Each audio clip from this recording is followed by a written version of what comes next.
give information on what the property use group and the board has been working on with the new sanctuary process. Get your feedback. That's a primary purpose. We're here to hear from you and to prepare for a congregation meeting. The board thinks we're ready for a February 21st congregation meeting, and that's kind of what we're headed for, but today's a big step along that path. So this is the agenda. First, we're going to talk about the background and how we got here. Then we'll talk about exactly what is it we're proposing to build. Third will be how much will it cost. Fourth will be how are we going to pay for it? And fifth, what will the congregation actually be asked to consider at the congregational meeting? So the first is the project background. And I want to thank profusely Linda Sperry, Nina Smith, Don Martin, and Sean Wilshire for putting this together. This is a huge resource we've got. I know it took them a lot of time, and we really appreciate it. So enjoy.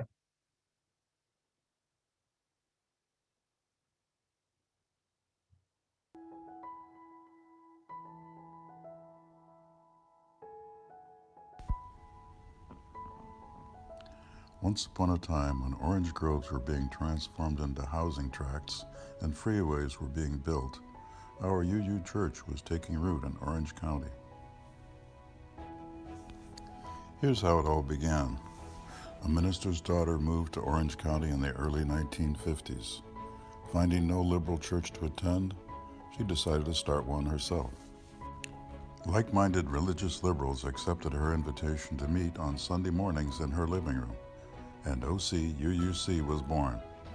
Soon the fledgling UU group outgrew the living room and moved to the nearby American Legion Hall.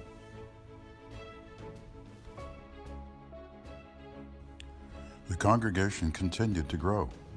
They hired a minister and began a music ministry, and they launched a building fund to raise money to build a new church facility of their own. An architect who was also a church member designed the building, and in the early 60s, the congregation moved into the new facility atop a mesa on Victoria Street. Over time, the Hilltop congregation grew, just as Orange County's population was growing. The campus underwent 3 expansions with a number of beloved ministers providing spiritual leadership. As the church celebrated its 50th anniversary, members soon realized there wasn't enough parking for future growth.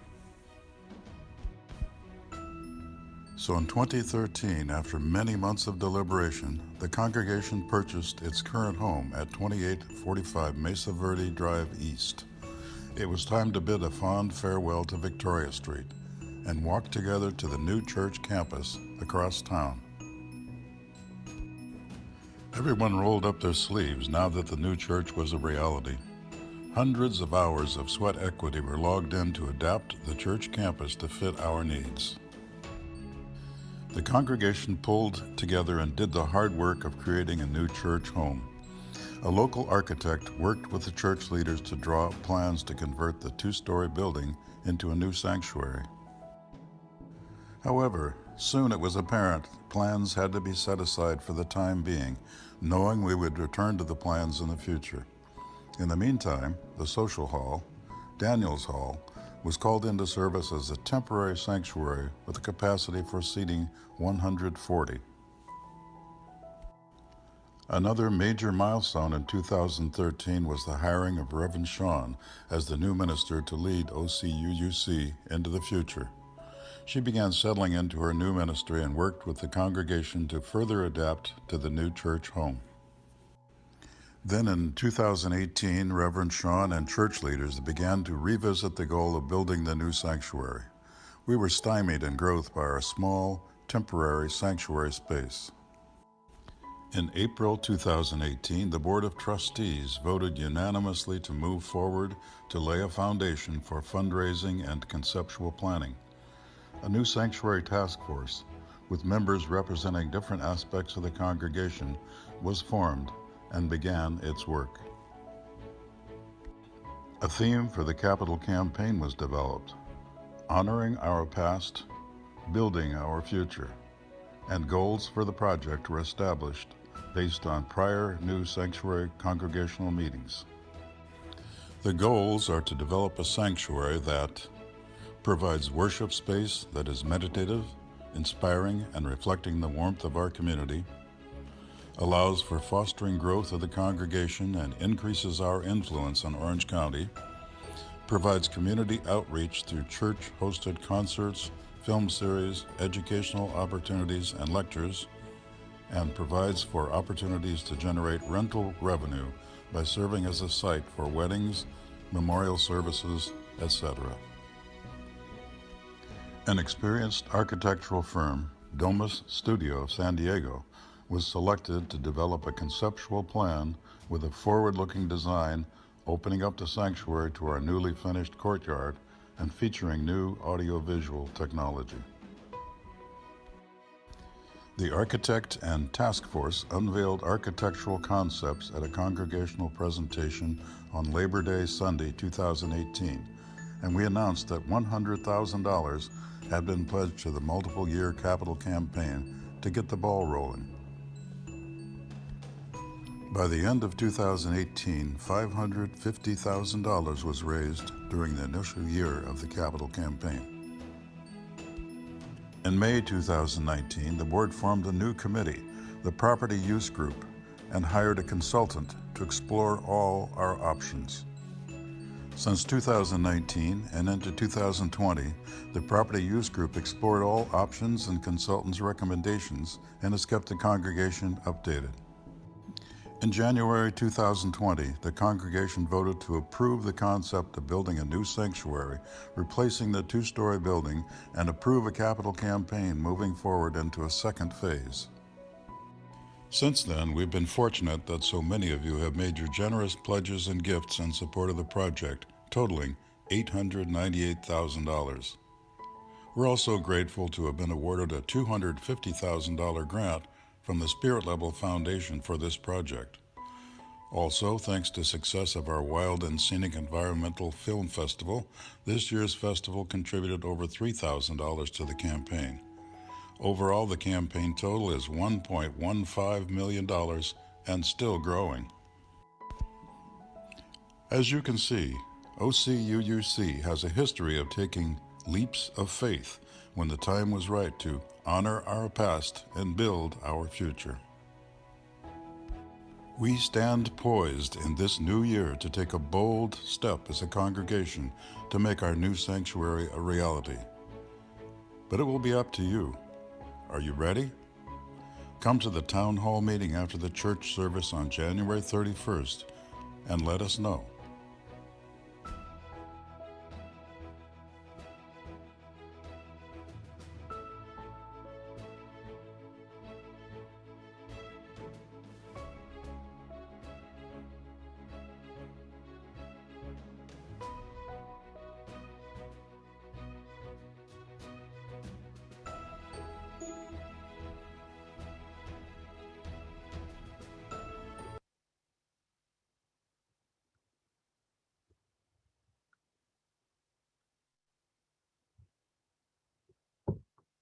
Okay, I would like to thank them again and give everybody an opportunity for some virtual applause for that effort.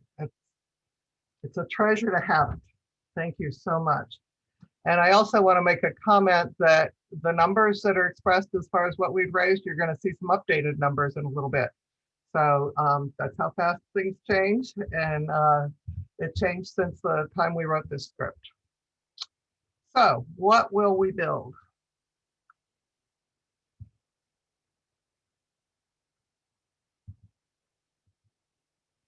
So this is our site. We're cognizant that there are people who have regularly attending and perhaps new members who have never actually been on our physical site, which is wonderful for us, but it also means that we need to make sure everybody's on the same page. This is our site right now. This is as we plot it. We have extensively rehabilitated this building. And right now, this in the past, building has been used for rental use units. This building right here is a two-story building, but it has a second story in it. And a long time ago, we decided it would be better to start over than to try to rehabilitate that building for a sanctuary. So this over here is what we are planning on doing. Daniels Hall is right here. This section right here is bathrooms that we built as part of the rehabilitation of this building, which will be adequate to address our needs going forward for the whole site. And we have converted the spiritual center, the rental units over here, to a spiritual center. And we already have tenants in mind. Well, we have the Quakers, we already have a signed lease with them, and the Christian Scientists are currently over here in Suite 5. We are anxious to have a lease with us for the other end of the building. There is a little bit of space in the middle for our use for the future. So this is what the inside of the building looks like right now. The chairs are really spaced out because one group was trying to figure out how they could meet in here and how many they could have when they were physically distant. Normally we have about 140 chairs in here. This is the detail of what we were proposing to build. This would be the entrance to the courtyard. It would be a raised platform. This is the choir over here. There's a ramp behind it to go for handicapped accessibility. And there's a large storage space back here that that we can use, because there will always be tables and chairs, and it's amazing how much stuff needs to be stored for different needs. So this was in the doodly, but this is the architect's rendering of what the new sanctuary would look like. The old one had a capacity of about 140, the new one 250. Okay, do we have any questions so far?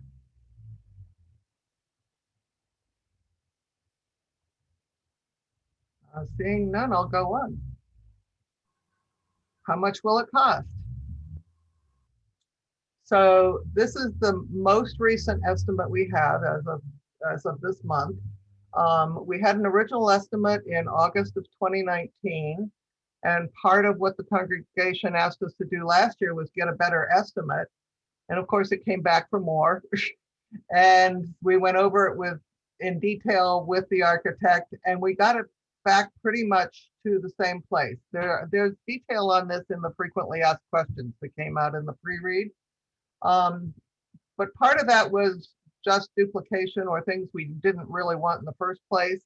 A little bit of it was things we gave up that we said we didn't really need, or misunderstandings, like we didn't really want carpeted aisles, because we are hoping to be able to use that space for also as a for dining or dancing or whatever. So carpeted aisles that are permanent go better with pews, and that is not how we intend to use the facility. Are there any questions on the cost?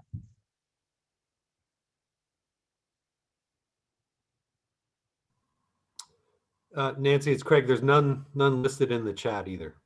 Okay, we'll go on then. How will we pay for it? This is the fun part, right?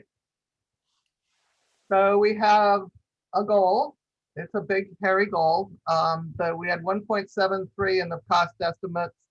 We're asking for an authorization for up to 1.8 million to give us a little more breathing room. There's a $70-some thousand contingency in that 1.73, plus there's another 7,000 in to get us to the 1.8 million. It just gives us a spot, you know, a kind of an upper limit, so that if the costs were to look like they had to go over that, then we would have to come back to the congregation. I see a question from Ken. Yes, we have a question. He has to unmute himself. Sorry, back in the previous one, the revised estimate, you dropped the audio visual. You just planning on postponing that, or there was AV for 120, it was taken out in the new estimate? Actually a duplicate. We did not actually drop it. What happened was we were so anxious to make sure that we had good audio visual services that we put it in and ignored the fact that the architect had already put one in. So It is. It was a true duplicate. We were at like 190,000 for AV. and, Okay. So it was in the what, construction bill before? Yeah. yeah. So that's something we caught in the detailed look. Yeah, we have a Okay. $9,000 allowance right now for AV. Yeah, because I know we had ambitious plans for that and need. Yeah.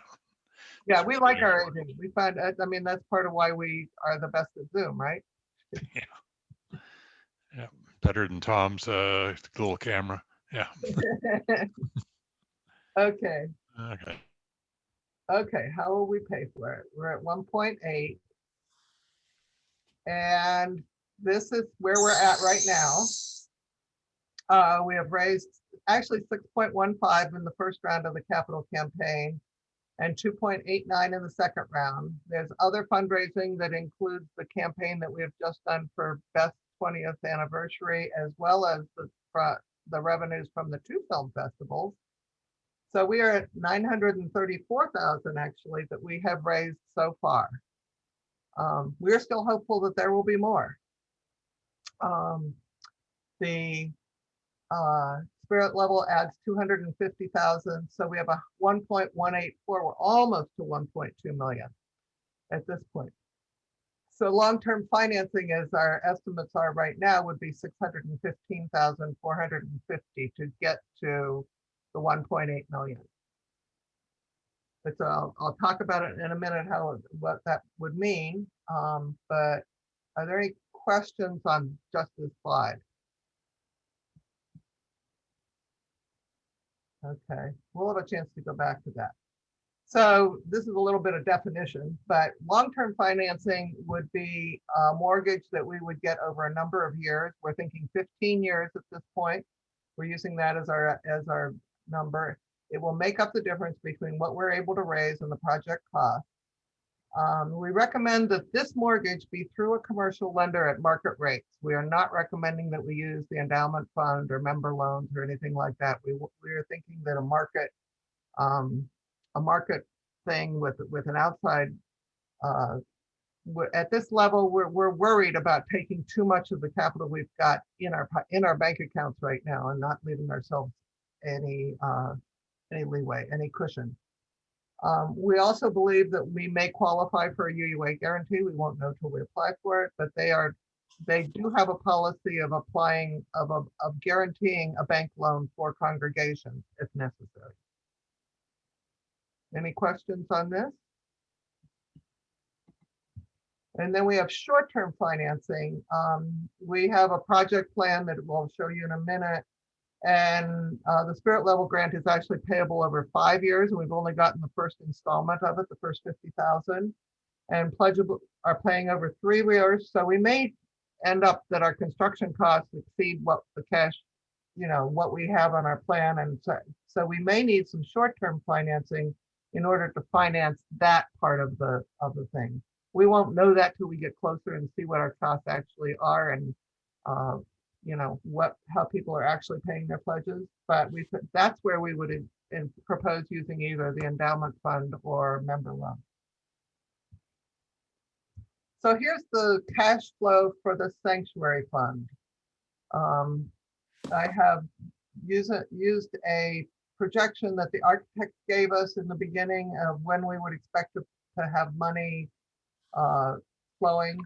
This next 6 months or so would be spent on getting the building drawings done and getting permits and doing all the testing that needs to be done in order to be ready for construction. It would start, actual physical construction would start sometime in the last quarter of this year of 2021 and should be complete by summer of 2022 with some tail off stuff in that summer. We all know that construction forecasts are construction forecasts, and I don't know how reliable they are, but this is the best we have right now. At the finance, I'm sorry, I jumped ahead. Sorry, and at the finance committee. Nancy, we have a question from Alan. I'm sorry to interrupt you. Oh, okay, Alan, you need to unmute.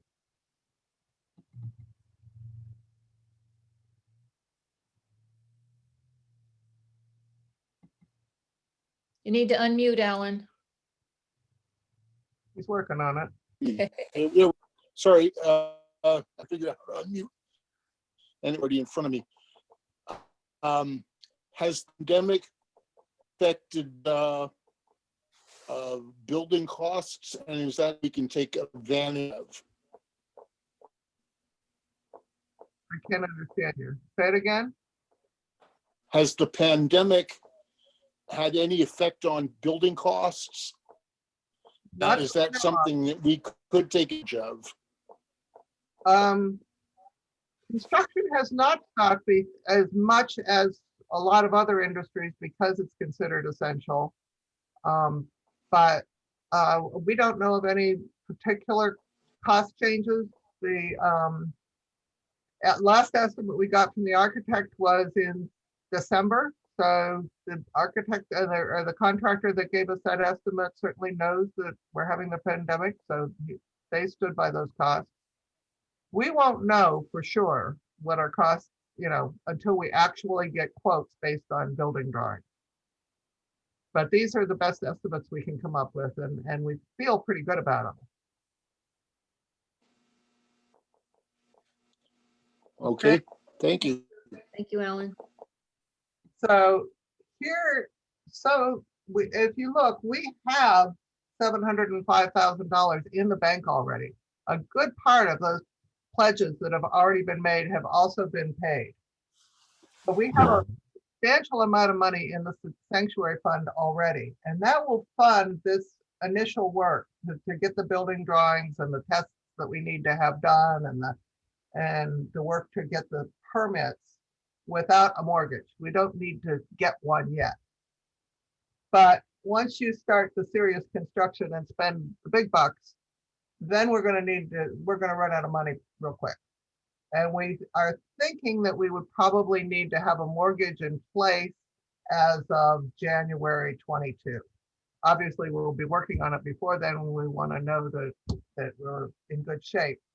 But we don't anticipate needing one. And there are construction loans, and we'll be working with a bank. That's a possibility. We're hoping that maybe we won't have to have one given what we've got and what we've already put into it.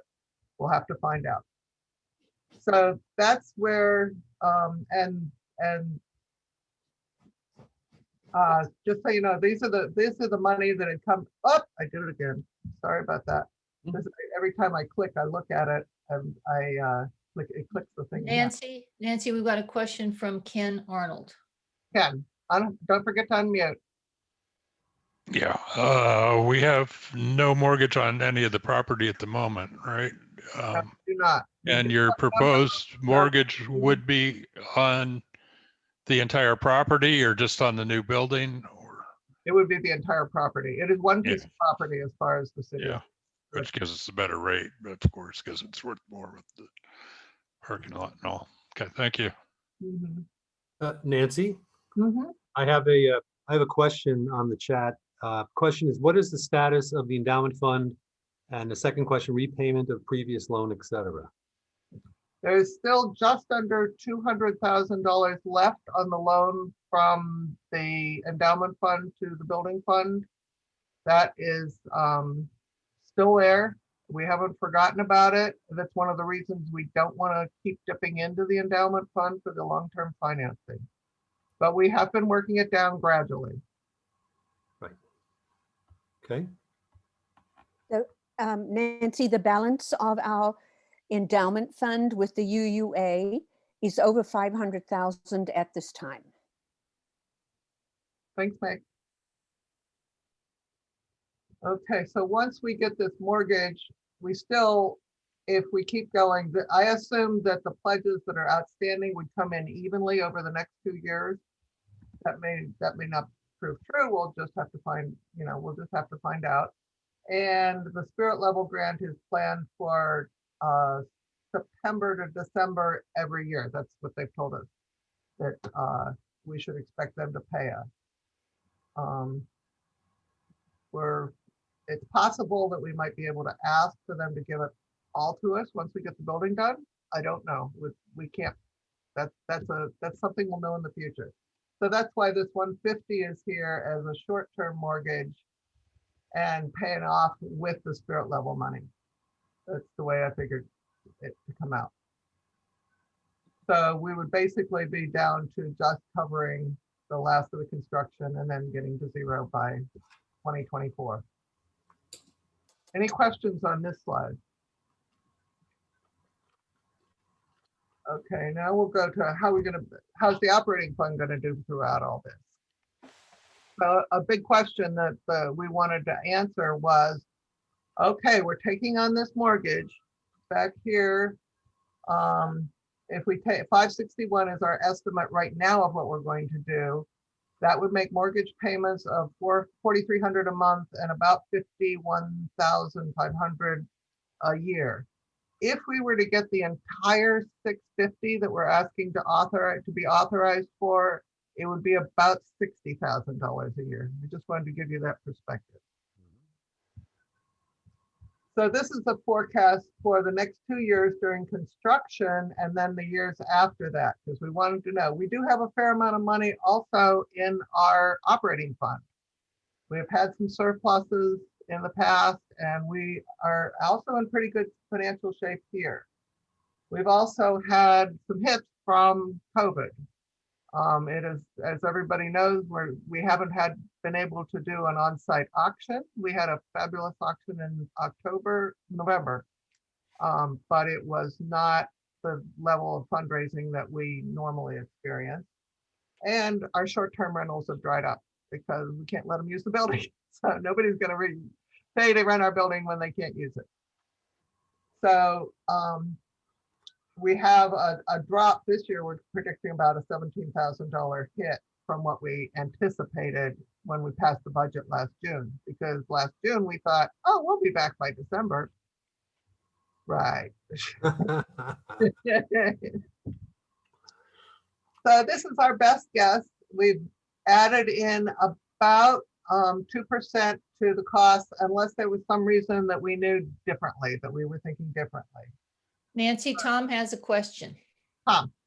Actually, it's not a question, it's just a comment about the longer term cash flow.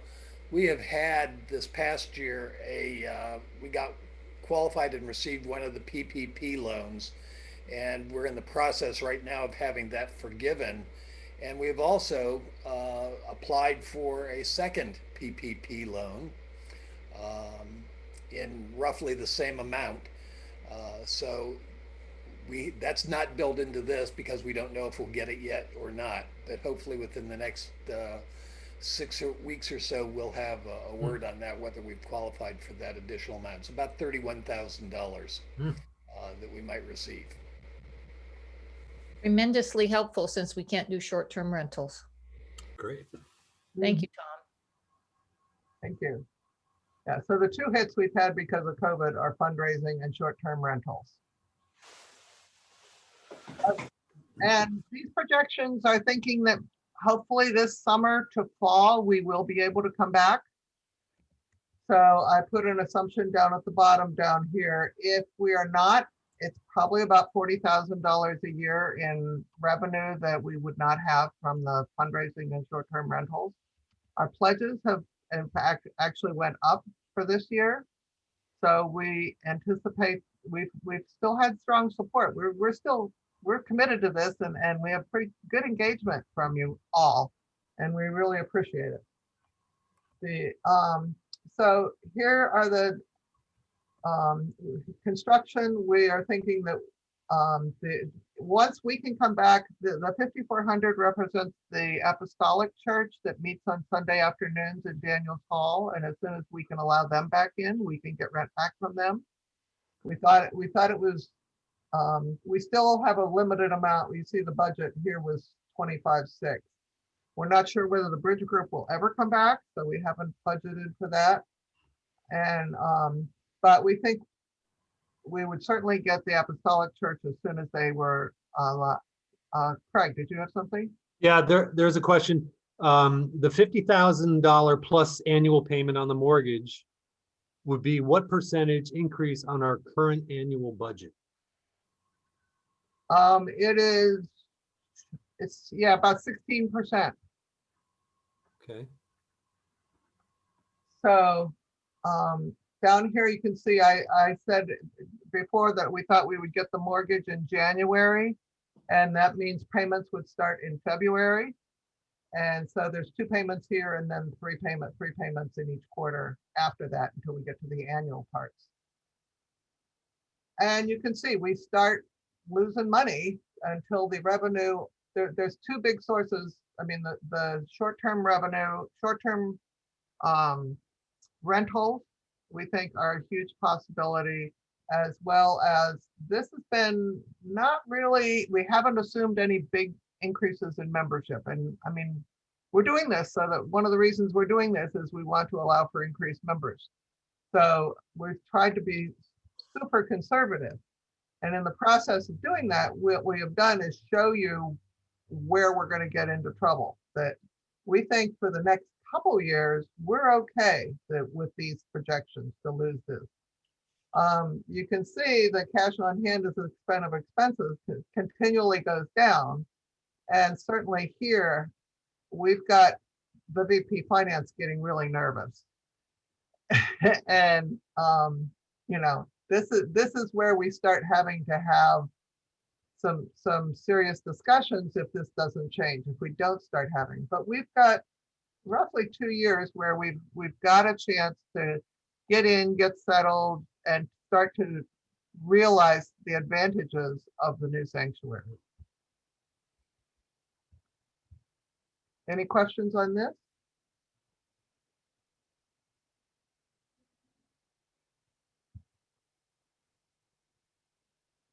Meg, Mark has a question. okay. I called on Meg first and then we'll do Mark. Hi, this is Meg. I just wanted to make a comment about Finance Council. Just for those who are new or don't know, but Finance Council meets monthly. And we with the input from our bookkeeper, and we really know from a month-to-month basis where we are financially, and always looking through to the end of the year and beyond about what we foresee.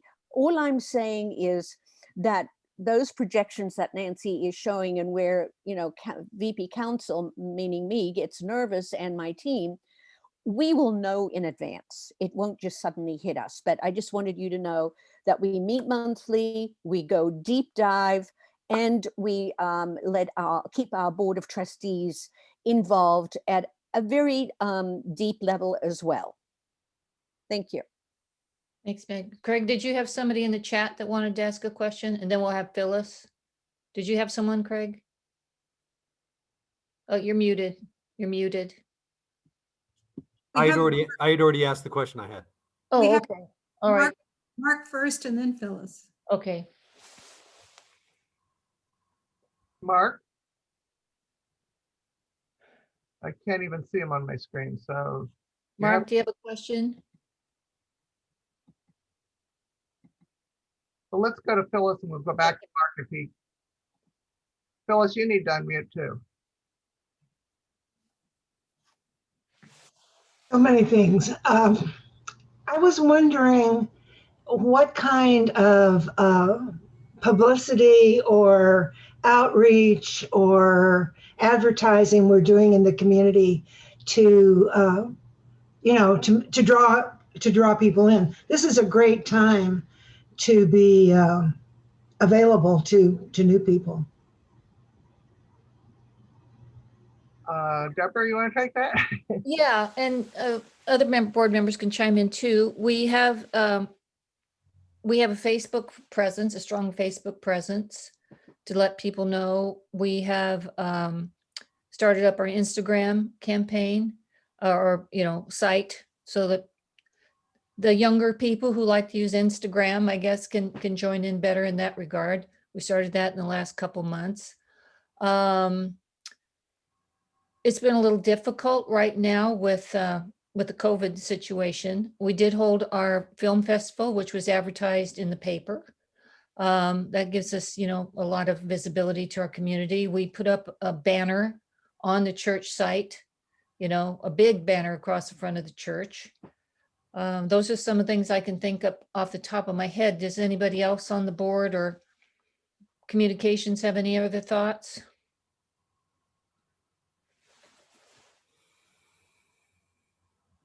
Okay, Sarah? Yeah, we also, at Easter time last year, placed an ad in the Daily Pilot or something like that. I don't know how effective it was, but that's one of the things we've done for advertising. Okay, Reverend Sean wrote in the chat that the biggest form of advertising is you all invite your friends. Absolutely. Thank you, Sean. Nina? You need that. Yeah, I know I am muted. One thing is perception. And I think, as a church and the communications team, we've done a good job at really just showing that we're still a vibrant church during this time, right? Like that's the importance of the post on Facebook, what we're doing, and other social media. The new website, I think, just projects an image of who we are as a church and as a community. So all of that working together during this time, I think has helped, I'm actually surprised how many people have found us during this time period. So, we just need to continue, doing what we're doing and move forward in that respect. Yeah, the new website is terrific. Thank you so much, Nina and Jonathan Lagoon Person, for working so hard on that. It's really gives us what was Sean's sermon about raising up your level? We really raised our level on that website appearance and content. So thank you so much. Meg? Yes, I just wanted to comment on Zoom itself has been a plus for our community. We have attracted people out of state, across the country, and those people are actually contributing financially to our cause, to our minister's discretionary fund. So Zoom itself has lended an outreach for us, which we will continue to do blended types of services even when we open. So Zoom has been a plus. Mark, this is Steve. I think you've had a question. So I did unmute you. If you can go ahead and ask your question, please. Mark, you're already unmuted. Do we have enough money if something comes up, like by accident, they find like an extra pipe or something like that? Well, we think we do. We've put in both the $70,000 contingency in our cost plus another $70,000 in what we're asking to have authorized. One of the reasons we chose to demolish the existing two-story building and build a new one was exactly because of that. That when you're rehabbing, there's a lot more risk in what you don't know than there is with a new building because you're starting from scratch. Because I've watched enough home improvement show to know what they can find. Right. And that's the rehab part. And that's why we chose, when we did get an estimate on rehabbing the existing building, and it was cost prohibitive, and it was wasn't as much as the 1.8 million, but it could be, and we would still have a building that looked like we had converted a two-story building into a one-story building. Thank you very much. Don and Sandy have raised their hand. Hi, it's Sandy. I just wanted to point out that there's still lots of time for people to make contributions to the sanctuary fund. Absolutely. And then we could have a smaller amount that we need to have a mortgage for. Exactly. Very good point. Okay, are we ready to go on? Okay, what will the motion be at the congregation meeting? This is where I want to quote Sean and say, breathe, people. Let's take a minute and just breathe. So I want to go back over the goals that were in the doodly. These are what we have been using as the reasons we're doing this. We want to provide nicer worship space. We want to grow.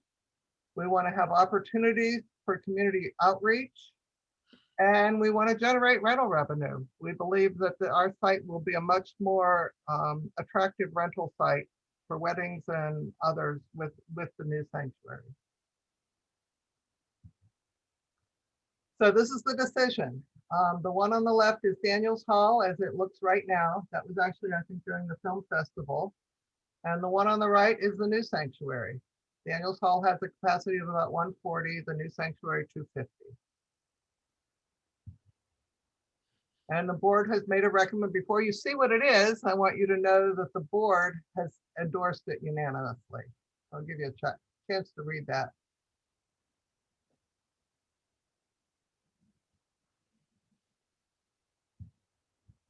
So this is it. We're not voting on it today. This is for the congregate. This is not a legal congregational meeting. But it is a chance for us to discuss. So there's 3 parts to what we're asking for, that we set say we want to build a sanctuary for 1.8 up to 1.8 million. Right now our estimates are less than that, but we do have some wiggle room. Authorize the board to enter into a long-term mortgage not to exceed 650, and authorize it to arrange short-term financing as necessary. I don't know what's necessary until we get there, but it won't exceed 150,000. So that we don't have to keep coming back to you every time we get another, little bit of bad news, because that's what we're trying to do, is to build the confidence and say, we're deciding to do this today. I'm gonna go on to the next slide and then I'll come back to this so that we can discuss it. Questions, feedback, options. I want to quote my role model, Phyllis Daniel, for a minute. She was mentioned when you introduced her that she was president of the PSWD, and that was a few years before I was president of the PSWD, and she was part of that board then. And I had chaired a couple of meetings, and we'd gone through and everything. I thought everything had gone great, and then we got to a meeting where things were kind of contentious. And we ended up voting on something, but it was not a unanimous vote. And I didn't feel great about it. And afterwards, I was there kind of frustrated. And Phyllis talked to me and I said, oh, but it wasn't a unanimous vote. And she said, but that means you had a good process and that people could speak up. And so that is, you should be proud of that. So I want to be proud of our process here and have a good discussion. I mean, we've built quite a case here. The board is unanimously behind this, but I also want to have a good discussion. I don't want to squash discussion.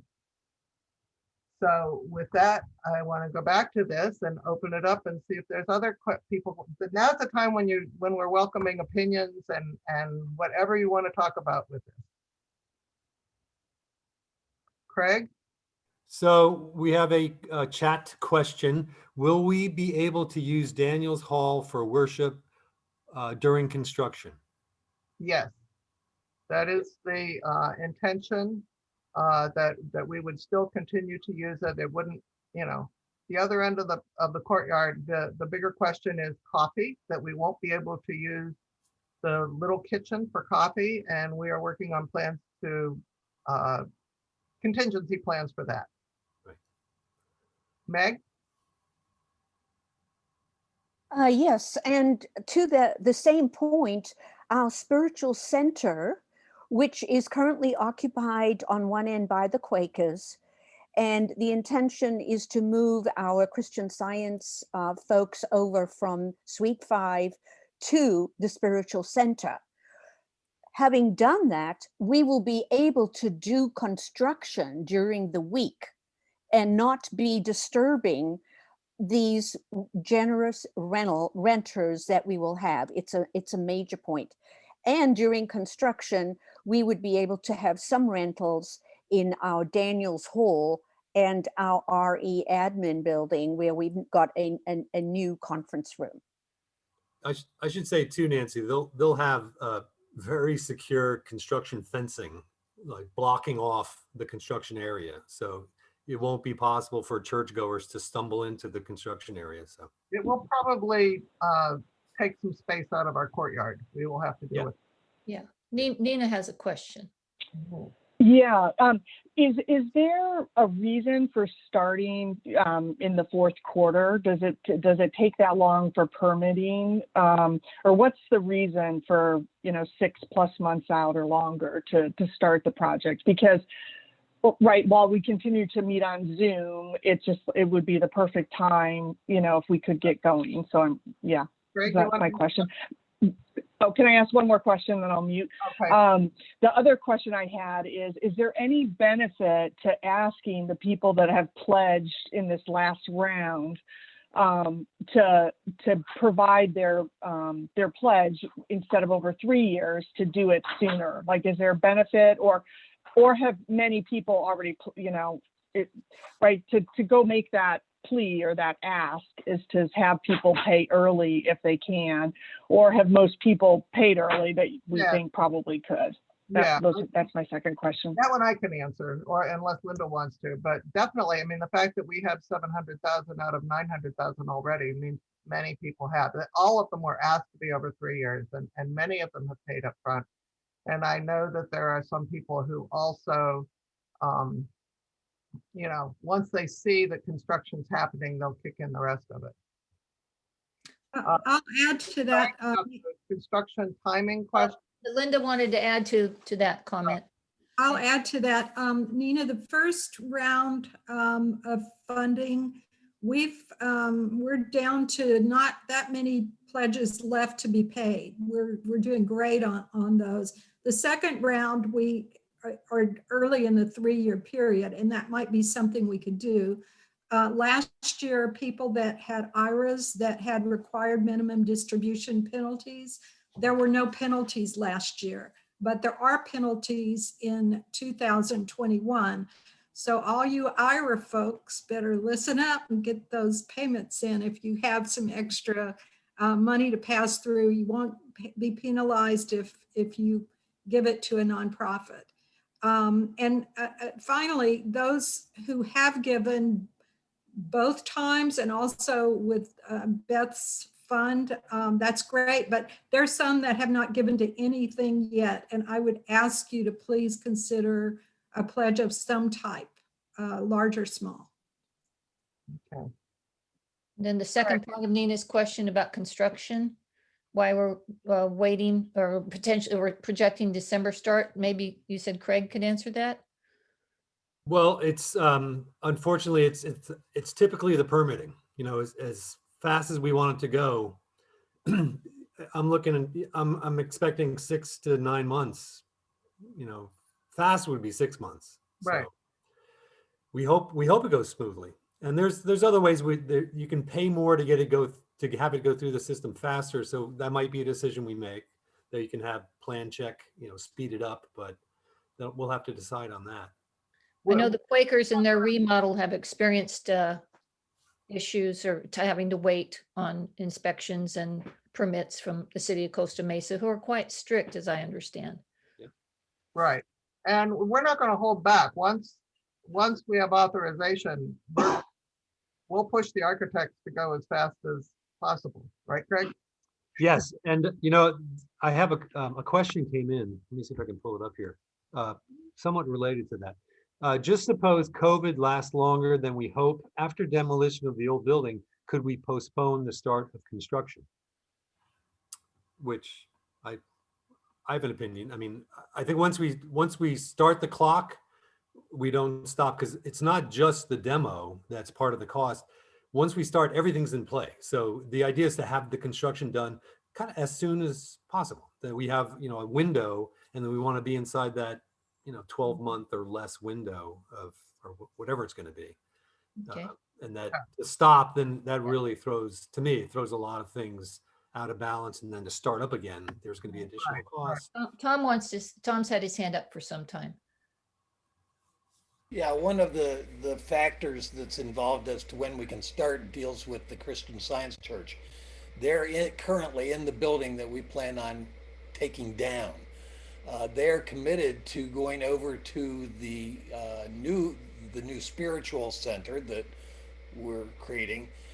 There's already a tenant in there right now who's on a month-to-month lease that will be asked to leave.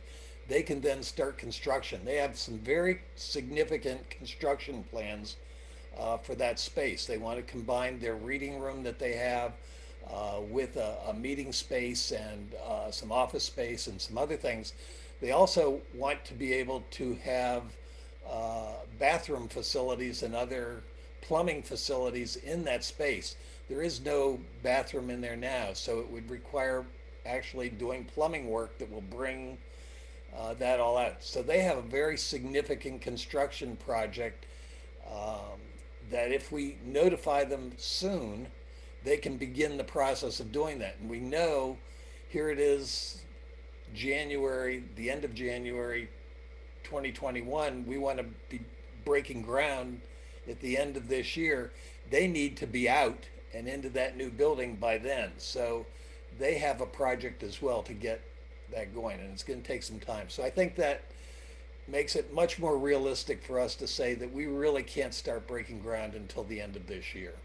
Right, and I'll add on those construction plans for the Christian Scientists that they have informed us that they would like to make, that they will bear the cost of that. That's not coming from any of our budget, so.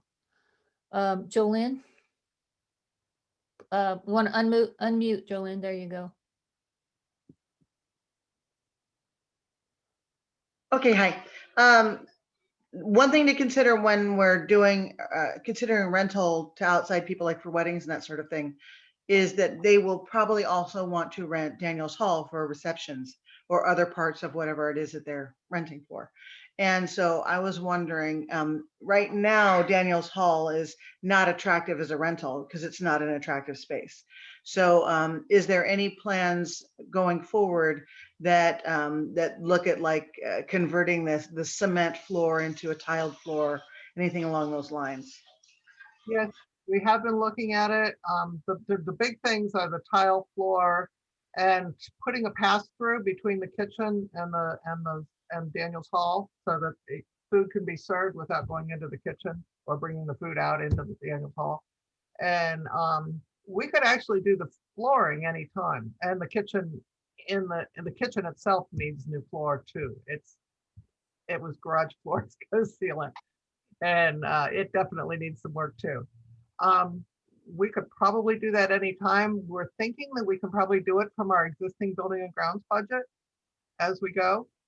The only thing we really don't want to do before the new sanctuary is putting that pass-through through. Although it's not a major thing, that can probably be done in a week because it's a matter of, it's already framed and it's just a matter of cutting the drywall and putting in the window. We've actually already been getting bids on the new flooring, just, to be prepared, so. Yeah. So we might do the flooring whenever we're ready. It's not Great. part of the cost, but we do think we can probably handle it within the operating budget we have. Yeah. Cool. Thanks. Okay, Linda Clough has, Gabriella has a question after Linda. okay, go ahead, Linda. Please unmute.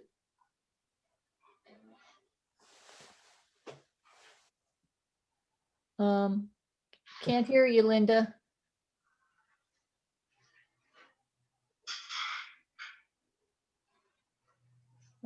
Still Linda, can't you hear. are already unmuted. Yeah, you're unmuted.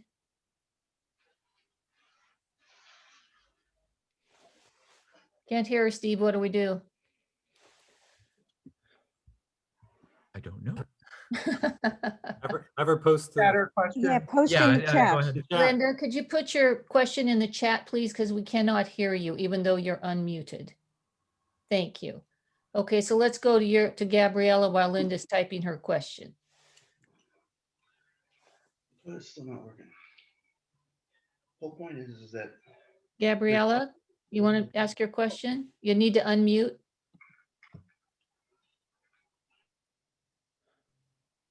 how much of that rental building will be occupied by the two churches?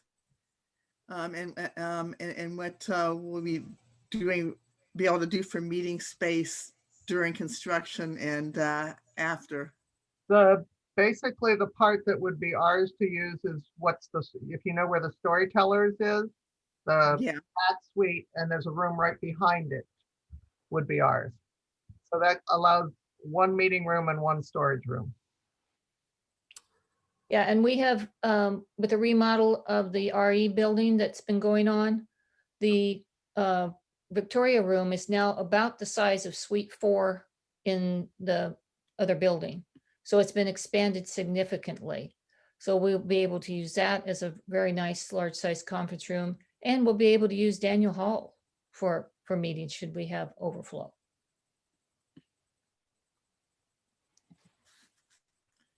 Okay.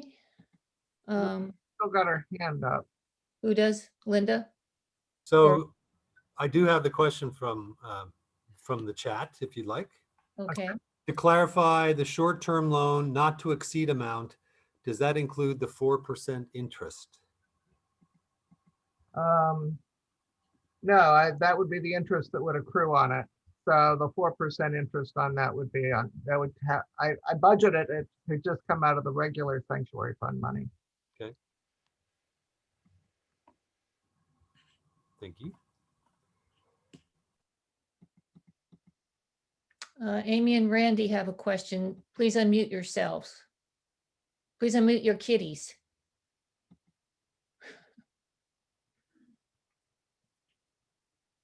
Still muted. You're still muted, guys. Amy and Randy, there you go. All right, that's the third time I unmuted it. Anyway, I just want to say how pleased I am with all the work you guys have been doing, with the efforts that the committee put in and the board. You've turned this into a doable project. And for those of us who are just kind of looking onward, this is a once in a lifetime opportunity. Another 60 years will probably go by, 70, 80, or 100 years before we do another capital campaign. So this is a chance to have an impact on our community for maybe 100 years. And we don't usually get that kind of opportunity to have an impact. So big applause to all of you and thank you. Thanks, Randy. That's good comment. I mean, Phyllis just said in the chat before this started that the building they built in Long Beach was built around 55, she thought, and they're still using it. So that's, you know, almost 70 years later. Did Linda's question get in the chat, Craig?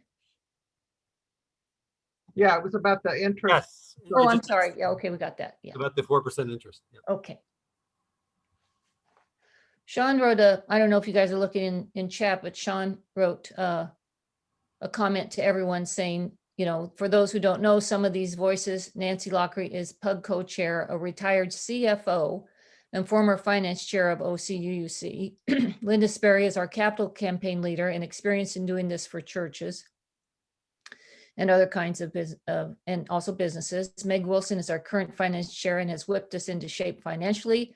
And Craig Sperry is experienced with construction and is flagged to lead that effort. So we have really remarkable talent here within our own church community. And we're so grateful to those people and for lending their expertise to us in this area, in all these areas.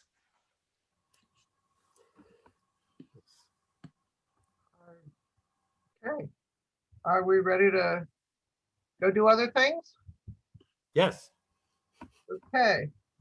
Just one more reminder, just to keep you interested. And I also want to add this slide that says, if you have questions between now and the 21st, we're here. You can either email the property use group or members individually, and I put them all up there. And also the board. We're all here to help you make a decision. Sarah Hunter has a question. You want to unmute, Sarah? There you go. Yeah, it's not a question, but Nancy may have already said it already, but all of this information is up on the website. Mm-hmm. In the correct, Nancy? Yes. So if you, it's in the member section, I believe. So if you want to review it again at your leisure and ask the questions to Pug, use this time wisely. So when it comes time to voting, we can vote and you know what you're voting on. And it was also sent out, the link to all this information was sent out in blast emails this week. So there's many ways. Just a reminder that it's there. Yes, fabulous. Thanks, Sarah. Just a correction though, Sarah, it's not in the members section. Oh. It's on the homepage under the sanctuary project. Thank you for that clarification. Meg would like to say something. Yes, I urge you all to really look at the frequently asked questions section. A very thoughtful member of our board, Corey, put a lot of thought into questions that he had and what perhaps you might be thinking but not asking. So please go and review it, because I think there's some insights there that you might not even know what to ask about. So do look at them. They're important. Right.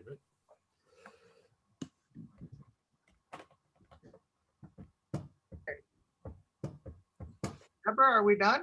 I think we are. Is any a last call here? For questions, thoughts, opinions for this meeting? Oh, Meg, Sean wants to say something. So yeah, I just want to say, just to emphasize again, that the actual vote will be on February 21st after the service then. So this is all to prepare you in making a decision and whether or not to go forward. And I would just encourage you to ask the question one more time of what it is that you're asking the congregation to consider. And then everybody can be prepared for February 21st. To beat the boss. Hey, that's what we'll be considering on the 21st. It is a formal congregational meeting, so we need to be sure we advertise the meeting 2 weeks in advance, and so you'll be receiving that notice. I'll get, Maureen wants to talk too. So you'll be receiving those notices this week about the congregational meeting, but go ahead and mark your calendar right now if you to make sure you come to that very important meeting. Okay, Maureen, please go ahead. Hi, if people have ideas about outreach to try to get more members, who do we contact? I'd say Karen Kennedy and Sean and Nina and Sarah. There's a group of people. Is there a committee or anything? I guess I'd start with Nina because she's a communications committee. Okay. Yeah. Yes. Yeah. Thanks, Maureen. That's a good question. Start with Nina because we're here and people need to know about how great we are, our loving community. Marilyn, what would you like to add? Okay, I really appreciate all the work that's been done and the effort put in by everyone. It's amazing.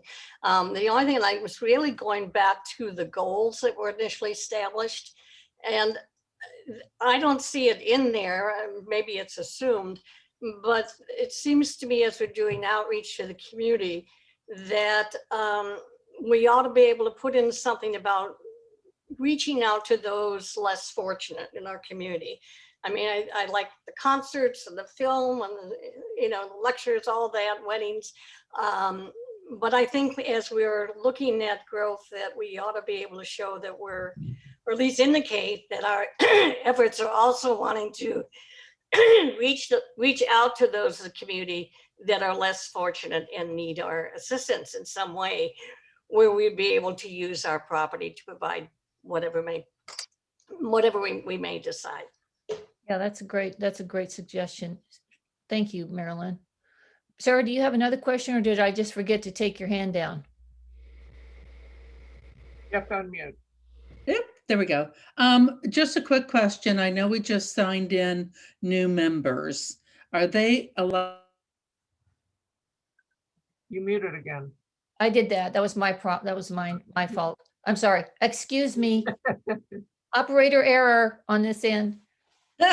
I just was wondering, and not to make new answer is members yes. feel bad, But are they, the ones that just were, who just joined, are they allowed to vote at this next election? Or not election, but vote? We'll have Karen to answer that. Yes, can you hear me? Yes, everybody is allowed to vote. The two newest ones, the deadline was the 21st and they did join by Okay. then. So Oh, okay. They're all good to vote. Great, I'm glad to hear that.